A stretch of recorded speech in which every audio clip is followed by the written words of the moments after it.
Dear brothers and sisters, I greet you all in the wonderful name of our Lord and Savior Jesus Christ. मेरे प्यारे मित्रों, आप सभी को जय मसीह नमस्कार।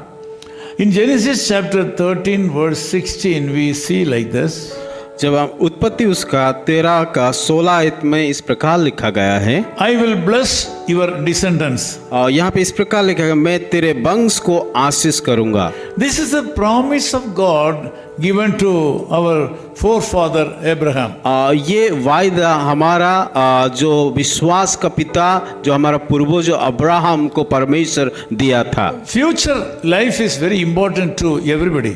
हमारा जीवन में, हर एक जीवन में भविष्य जीवन एक हर एक व्यक्ति के लिए एक महत्वपूर्ण होता है। Also future generation is also very important. भविष्य का वंश भी बहुत महत्वपूर्ण होता है।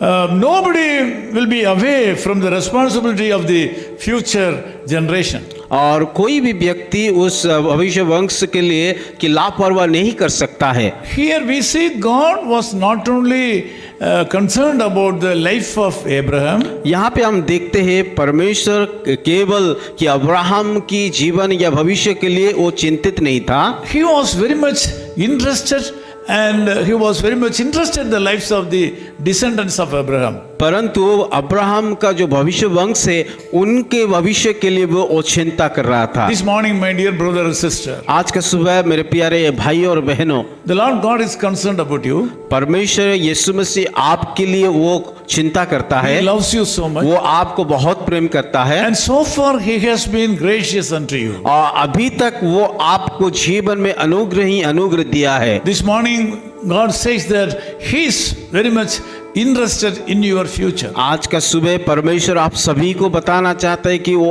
आपकी हर एक लोगों की भविष्य की जीवन को लेकर के बहुत चिंता करता है। He is meeting the needs of you every day. वो रोज आपका हर एक जरूरत को पूरा करता है You are satisfied with that. और उसके द्वारा आप संतुष्टि प्राप्त होते हो। But God is not at all satisfied with us, with this, but he is concerned about your future. वो आपका रोज जो भी आपका जरूरत है उनको संतुष्ट करने के बावजूद भी वो आपका भविष्य जीवन को लेकर के चिंता करता है। Several parents are living with broken hearted because of the despondency they have regarding their children. आज बहुत सारे माता पिता को देखते हैं, बहुत सारे अभिभावक को देखते हैं, उन लोगों का बच्चे का भविष्य को देखकर, उन लोगों का जीवन को देख करके, और वो काफी दुखित और निराश है। This morning, if you are a child of a believer, अगर आप एक विश्वासी का संतान हो तो the Lord God will take care of you. परमेश्वर आपको जरूर आपका ख्याल रखेगा। You have to submit your life to the Lord. आप आपका जीवन को परमेश्वर के हाथों में सौंपना चाहिए। In your early days, you have been living an unfaithful life before the Lord. शायद आप अतीत में आपके परमेश्वर के सम्मुख में विश्वास योग्य जीवन को नहीं बिताया। Today is a blessed day for you. आज का दिन एक आशीष का दिन आपके लिए होगा। Today the Lord can bless you. आज प्रभु आपको आशीष करने के लिए जा रहा है। The Lord is willing to open new avenues for your education. और आपके जीवन में परमेश्वर एक नया सा रास्ता दिखाने के लिए जा रहा The है। Lord is willing to open new avenues for your profession. और आपका कामों में वो नया कामों कार्य करने के लिए जा रहा है। You have to submit yourself to the Lord. परंतु आप उस परमेश्वर के हाथों में आपको अपने आप को सौंपना है। You have to accept Him as your personal Savior and live a faithful life. और वो उस परमेश्वर के सम्मुख में जाकर के अपने आप को प्रभु के हाथ में सौंप करके उसको उद्धारकर्ता मान करके विश्वास योग्य चलना In है। the same way, some parents are also under great despondency about their children. और उसी के साथ साथ मैं बताना चाहता हूँ, आज बहुत सारे अभिभावक भी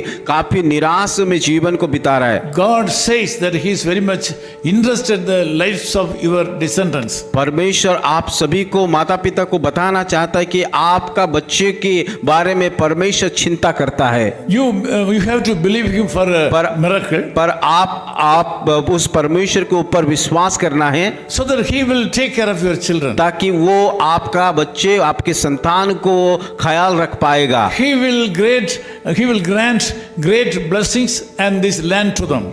परमेश्वर आपका बच्चे के जीवन में आशीष करेगा और जो देश देना चाहते वो देंगे। Abraham did not sit in a place.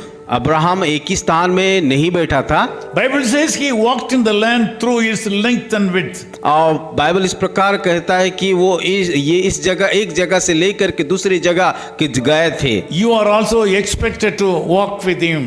और आप भी उस अब्राहम की तरह विश्वास से आगे बढ़ना चाहिए। This morning you have to commit your life to walk with Jesus today. आज के सुबह प्रभु के हाथों में अपना जीवन को सौंप दीजिए ताकि आप विश्वास का जीवन उसके साथ बिता पाओगे। You have to decide to walk with God from this morning, आज के सुबह से आप निर्णय लीजिए ताकि आप यीशु मसीह के साथ चल पाओगे, so that you will enjoy fruitful life in the days to come. ताकि आपके जीवन में आशीष को आएगा और बरकत आएगा Your descendants will also be blessed. और आपका आने वाला पीढ़ी को परमेश्वर आशीष देना I want देंगे। to pray for you. मैं आपके लिए प्रार्थना करूंगा। Loving Father, we thank you for this wonderful time. प्यारे खुदावन इस सुंदर अवसर के लिए हम धन्यवाद देते हैं। Thank you so much for giving a promise that you are going to bless the descendants of my brothers and sisters. प्रभु धन्यवाद देते हैं आपकी सुंदर वायदे के लिए कि आप अपने सारे भाई और बहनें की संतान के ऊपर उनकी